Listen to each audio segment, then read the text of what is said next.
Senhor no nosso congresso. Que Deus abençoe o Senhor, a tua família e o teu ministério. Deixa Deus usar. Amém. Glória a Deus. Meus irmãos, eu quero saudar a todos com a paz do Senhor Jesus, amém? É motivo de muita alegria estarmos juntos aqui para louvar a Deus, bendizer o nome do Senhor, que é santo, digno de honras, de glória e de todo louvor. Eu sei que a hora já está um pouco avançada, mas o apóstolo São Paulo diz que o nosso trabalho não é vão no Senhor, independente da carga horária que estamos, mas louvamos a Deus por esta rica oportunidade que o Senhor aqui nos proporciona. Eu estou muito feliz, pastor Eldo, e tenho certeza que os céus está mais ainda, amém? Deus abençoe tua vida, tua família, teu ministério, e aonde o Senhor colocar as plantas dos teus pés, será teu. Aonde colocar as mãos, abençoado será. Em nome de Jesus, Deus abençoe a todos os irmãos, obreiros, pastores, pregoeiros da palavra do Senhor, a qual já ministraram e outros que ainda eu acredito que vai ministrar. Deus permaneça abençoando de uma forma rica, poderosa e gloriosa, amém?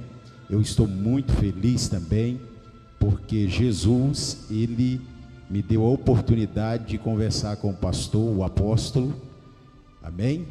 Que é o pastor aqui nesse ministério, o apóstolo aqui nesse ministério, e eu aprendi muito esta tarde. Eu gosto muito de aprender a palavra do Senhor, e o Senhor usou os lábios do apóstolo Josué nesta tarde, que trouxe uma profundidade extraordinária da Bíblia Sagrada, amém?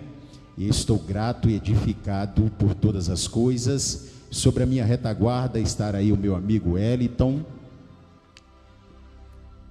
evangelista Wellington, que veio comigo ali do Espírito Santo, a qual estamos ali fazendo uma grande obra para o Senhor, na Igreja Assembleia de Deus, Ministério Lírio dos Vales, presidida pelo nosso pastor local William e o pastor presidente Nilson, amém? Deus permaneça abençoando a todos quantos estão aqui, irmãos. Deus abençoe a todos quantos estão empenhados aqui nesse ministério, todos quantos estão empenhados aqui nesta obra, todos quantos estão com muita garra e dedicação, trabalhando aqui em prol deste evento, a qual hoje é o último dia, não é isso? Mas temos a certeza que as bênçãos do Senhor serão abundantes, sacudidas e recalcadas na vida de cada um, amém? Vamos ler a palavra do Senhor? Eu não irei ser extenso e não irei querer colocar alguns detalhes aqui nesse texto, porque o tempo ele já se avança ou se avançou, mas queremos aqui deixar uma porção da poderosa palavra do Senhor, amém? Capítulo de número 6 e verso de número 5 e 6 de 2 Samuel, amém? Eu vou estar lendo, você localize aí o livro escrito por Samuel, o segundo livro, capítulo de número 6, que diz assim, no verso 5: E Davi e toda a casa de Israel brincavam diante do Senhor com toda sorte de instrumentos feitos de madeira de cipreste, também com harpa e com saltérios e com adufes e com cornetas e com símbolos. E quando chegaram à eira de Nacon, Uzá estendeu a sua mão até a arca de Deus e a segurou, porque os bois assim tropeçavam e sacudiam, e a ira do Senhor se acendeu contra Uzá, e Deus o feriu ali, por causa do seu erro, e ali ele morreu, junto à arca de Deus. E Davi ficou aborrecido porque o Senhor havia feito uma brecha sobre Uzá, e ele chamou o nome daquele lugar Pérez Uzá. E Davi teve medo do Senhor naquele dia e disse: como a arca do Senhor virá até a mim?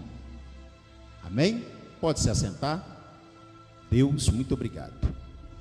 Só me esconda por mais uma vez por trás da tua poderosa cruz, para que tão somente o Senhor apareça e que aqui eu diminua. Seja conosco, em nome de Jesus. É um texto já bastante conhecido por todos nós, e temos a plena certeza que todos nós aqui já ouvimos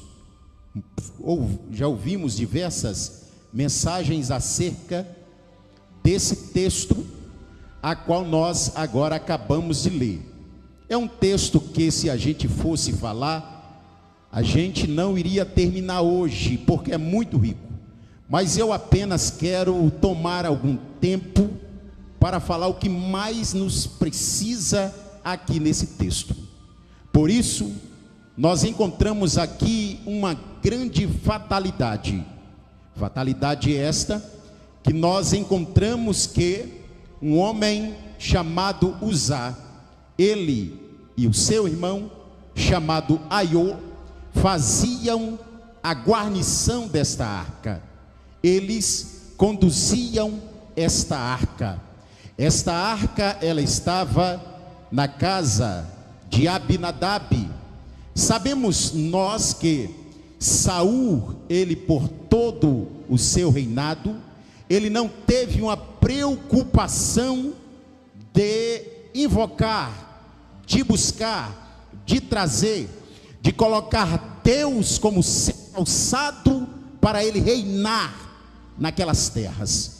Sabemos nós que esse mesmo Saul, ele não teve a preocupação e não sentiu a necessidade de colocar Deus em sua frente e dizer: Senhor, eu só estou aqui porque o Senhor permitiu.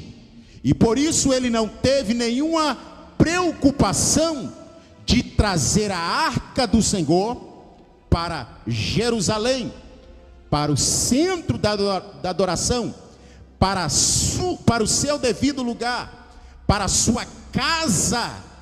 Mas a Bíblia revela que Davi, quando ele assume a posição, quando ele assume a liderança, quando ele assume o reino de Israel, ele sente a necessidade de ter Deus em sua frente.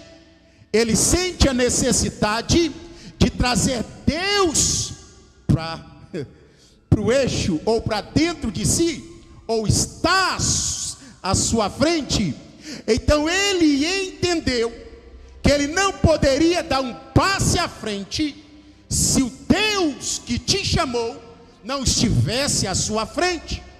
Ele entendeu que ele não poderia governar uma nação cujo Deus é o Senhor, se ele não tivesse a presença diante de si. Então ele propôs em teu coração de ir em busca desta arca. Sabemos nós que esta arca é a arca da aliança de Deus com o teu povo. Esta arca é a arca do concerto de Deus com o teu povo. Esta arca é a arca da presença de Deus, oh glória! E a Bíblia diz que Davi propôs em teu coração de ir em busca dessa arca, a qual representava a presença de Deus. A Bíblia, e todos nós aqui bem sabemos, e não temos a necessidade de esboçar nenhum grau teológico aqui, mas todos nós bem sabemos que o nosso Criador, ele é onipotente. Ele é onipresente e Ele também é onisciente. Ele é Deus que tem todo o poder no céu, na terra, no mar, bendito seja o nome do Senhor, embaixo da terra, até mesmo no abismo, e principalmente na minha vida. Quem pode dizer amém? E também na tua vida. Esse Deus, Ele é onipresente.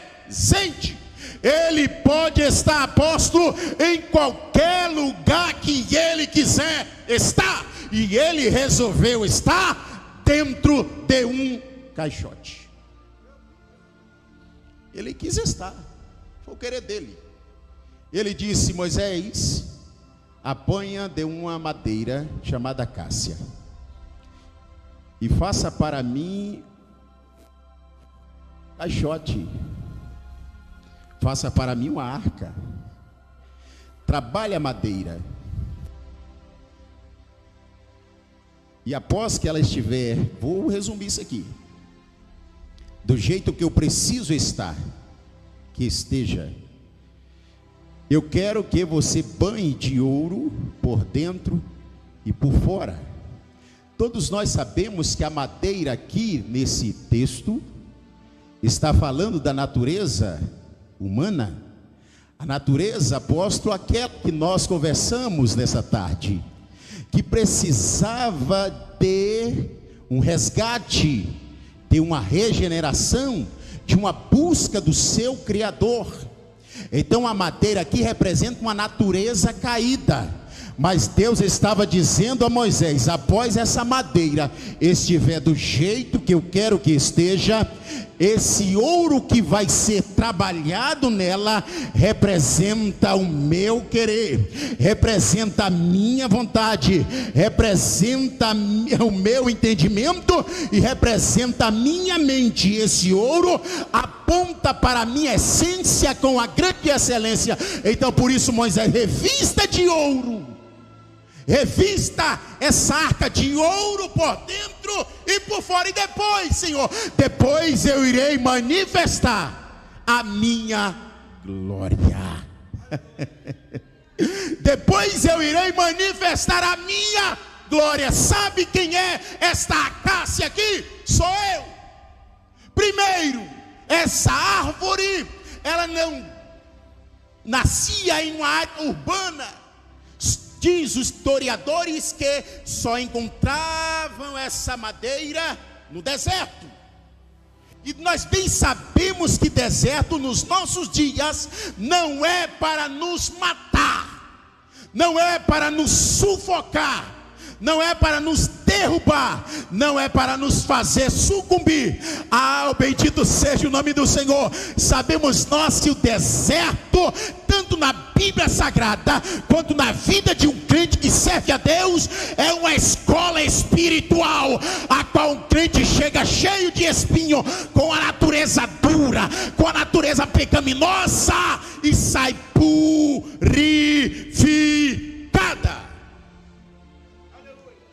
Precisa adiantar. Todos nós sabemos o processo dessa madeira. Não tem tempo para isso. E Deus aqui resolve manifestar a sua presença dentro desse caixote chamado arca. Arca da aliança, arca do concerto, vocês conhecem aí. E arca da presença, a qual representava a presença.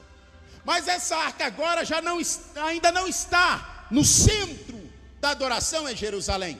Está onde? Está na casa de um moço chamado Abinadab. E essa arca não pode estar lá. Ou seja, a presença de Deus não pode viver em qualquer lugar. A presença de Deus tem um lugar certo para poder estar. E sabe aonde é o lugar dessa presença estar? É justamente na tua vida, é justamente na tua casa, é justamente no teu lar, é justamente na vida da tua tua família e todos os teus familiares. E você diz amém? Vamos buscar esta arca. E o texto diz que Davi vai agora levar 30 homens que ele mesmo assim o escolheu. Ele escolheu. Está pronto, está preparado. Mas eu aprendi com a Bíblia que a escolha de Deus não é as minhas escolhas. As escolhas de Deus não é a tua escolha. Se eu fosse ver por mim, eu nunca iria escolher Davi, jamais. Mas o Deus Criador resolveu escolher ele. O Deus Todo-Poderoso resolveu nomear ele. O Deus Poderoso resolveu dar uma nova identidade a ele. Eu nunca escolheria Salomão para ser rei em Israel, jamais. Eu nunca escolheria Moisés para resgatar o povo ou libertar o povo. Mas eu entendi que antes de Deus colocar Moisés na qualidade de libertador, ele precisa ser liberto. Então Deus coloca no deserto. Você está entendendo por que muitas vezes eu e você passa pelo deserto? Eu estava ouvindo uma pregação esses dias agora acerca do nosso irmão Jonas. E o pregador começou a pregar, eu gostei da mensagem. Mas só que quando ele falou do Jonas dentro do peixe, o Senhor me deu algo ali naquele momento. Sabe, eu entendi, eu pego isso por aplicação. Sabe por quê? Na minha aplicação que eu, a partir dali, eu adquiri. Sabe o porquê Jonas foi parar dentro do ventre de um grande peixe? Era Deus dizendo: eu te coloco lá dentro para te preparar para fazer uma obra aqui fora. Ele comparou o ventre de um peixe como o inferno, mas Deus disse: estou te preparando para pregar a palavra da salvação. Eu estou te preparando para levar a palavra de boas novas e vidas serem transformadas. Então não se assuste com os desertos da tua vida. Não se assuste com as adversidades que vêm em contrapartida contra você. Jesus disse: tereis aflição, mas não desanima não, que eu também passei por isso. Mas tem um detalhe: eu venci o mundo, mas só que vocês estão na minha retaguarda. E se eu venci o mundo, irmão, é certo, você também vai vencer. Se ele disse: quem quiser vir após mim, negue a si mesmo, tome cada dia a tua cruz e siga-me. Eu já me neguei, estou na sua retaguarda. Aonde Jesus for, eu irei. E o que ele viver, eu viverei. E onde ele passar, eu passarei. O sofrimento que ele tiver, eu também terei. Mas tem um detalhe: ao terceiro dia ele ressuscitou. Ao terceiro dia ele ressuscitou. Ele apareceu entre os seus discípulos dizendo: ei, estou aqui. Todo mundo sabe disso. Mas o que mais me chama a atenção nisso aqui é que esse moço chamado Davi, ele prepara esses homens. Eu coloco aqui como levitas, músicos, instrumentistas. Quem saiba a sua melhor orquestra daquela época, porque eu não estou indo buscar qualquer coisa. Gostei da mensagem, viu, minha irmã? Deus abençoe.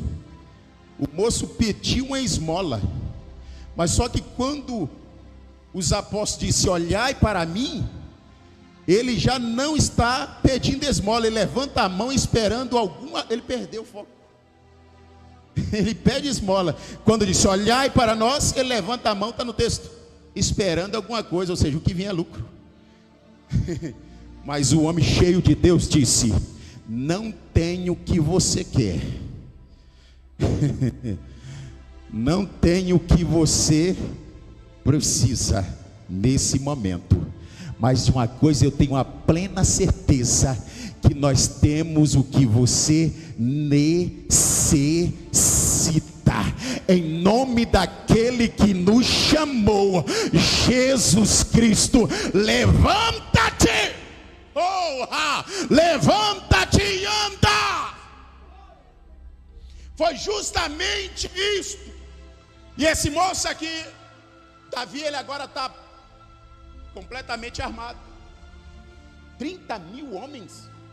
O historiador diz que quando Jesus estava com a multidão, tinha às vezes 30 mil pessoas acompanhando Jesus. Principalmente no dia daquela mulher dar um toque lá naquelas orlas. 30 mil homens, e estava essa equipe de músicos levitas. Eu acredito assim, está escrito. E Davi sai de lá com quem? Com quem ele escolheu para que estivesse. Mas será que era a escolha de Deus? Apóstolo, me corrija aí, o senhor é mestre. Será que era a escolha de Deus colocar Uzá para reger a arca?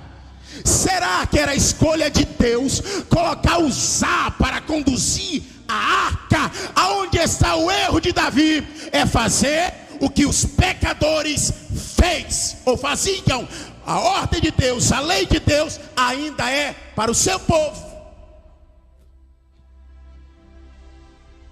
Deus, ele não abriu mão da sua lei para o seu povo. E o que as nações pagãs faziam? As nações pagãs não tinham a lei que Deus dera ao seu povo. Quando capturava a arca, colocava em cima de carros e levava. Davi, ele cai na besteira de fazer o mesmo.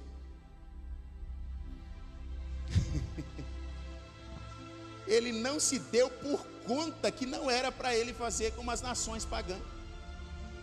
Mas ele, caprichoso, ele disse: já sei, façamos o melhor carro, 0, e vamos colocar a presença em cima.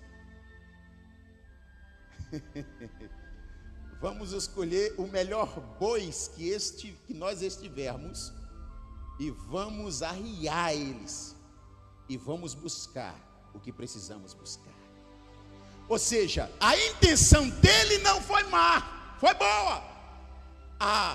O carro era novo e os bois também, mas ele descuidou, e naquele momento ele não refletiu que não era para os bois trazerem essa presença. Então ele e esse povo vai em busca da arca e coloca onde? Em cima da onde não era para pôr. Você está entendendo que se eu errar, alguém paga o preço? Você está entendendo que se você falhar, alguém vai pagar o preço? Esse congresso desperta, é para me despertar mesmo, porque as coisas estão acontecendo e eu estou aberto deixando acontecer. Mas só que eu tenho um peso sobre os meus ombros. Desperta, pregador, desperta, pastor, desperta, Brasil, desperta, a igreja do Senhor, desperta você, a qual se encontra aqui nessa noite. A responsabilidade é tua, é minha, é nossa, é da igreja do povo de Deus. Balai Jous, Kelen Jou, Mener, Indúria, Fá. A minha intenção é boa, mas eu estou fazendo da forma correta?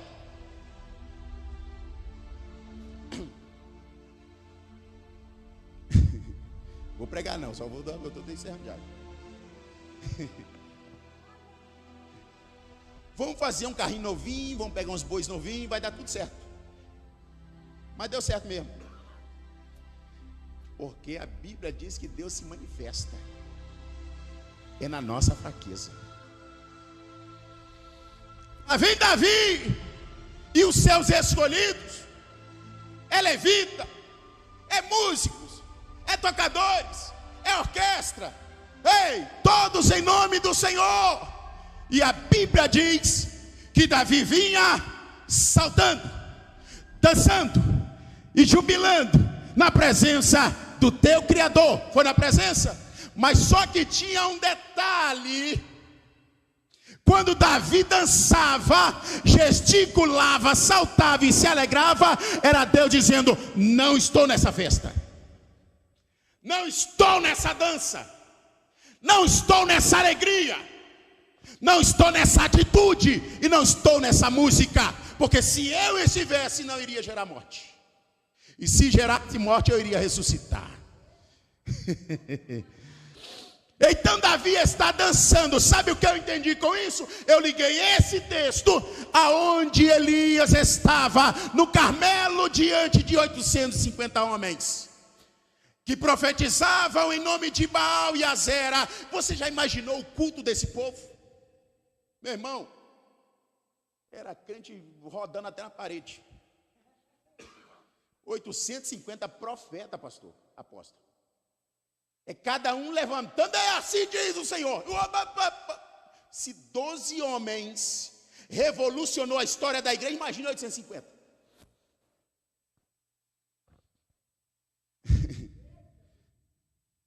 Então, esse Davi aqui está diante de uma multidão, ou seja, diante de um número de 30 mil, e dançando. Quem sabe a sua melhor música para alegrar o seu sentimento, encher o teu ego. E quem sabe ele dizia: eu estou fazendo o que ninguém fez, trazer a presença para onde ela deve estar.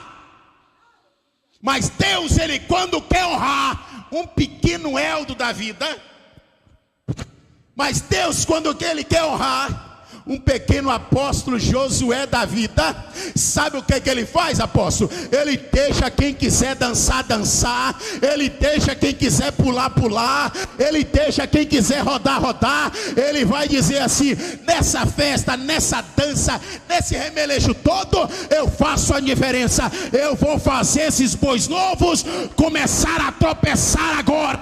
Eu vou fazer esses bois começar a tropeçarem agora. Ah, você não entendeu? Esse atropeçar dos bois aqui é quando tudo vai mal para mim. É Deus fazendo os bois atropeçar para mim alcançar alguma coisa dele. Esse atropeçar dos bois, os bois eram novos, fortes, robustos. Eles, pela sua força física, eles não tropeçariam. E o caminho que eles estavam passando não era difíceis. Mas o texto diz que eles tropeçaram. Era Deus dizendo: eu faço os bois a tropeçar, que eu mudo o endereço da arca. Eu faço os bois a tropeçar, que eu tiro o endereço que está indo e contorno o endereço para onde? Para tua casa, Obed. Para tua casa, Obed. Tem Obed de Deus aqui nessa noite.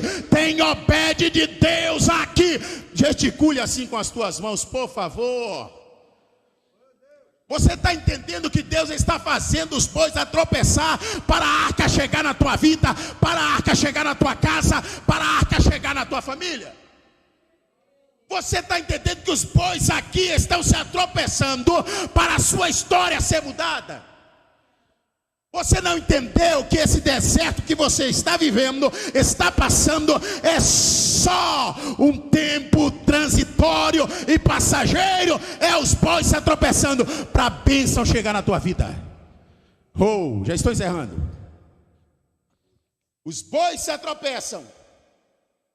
Deus dizendo: prepara, Obed, que ninguém te dá nada, mas eu faço. Eu vou revelar aquele que está oculto. Se coloque de pé, por favor.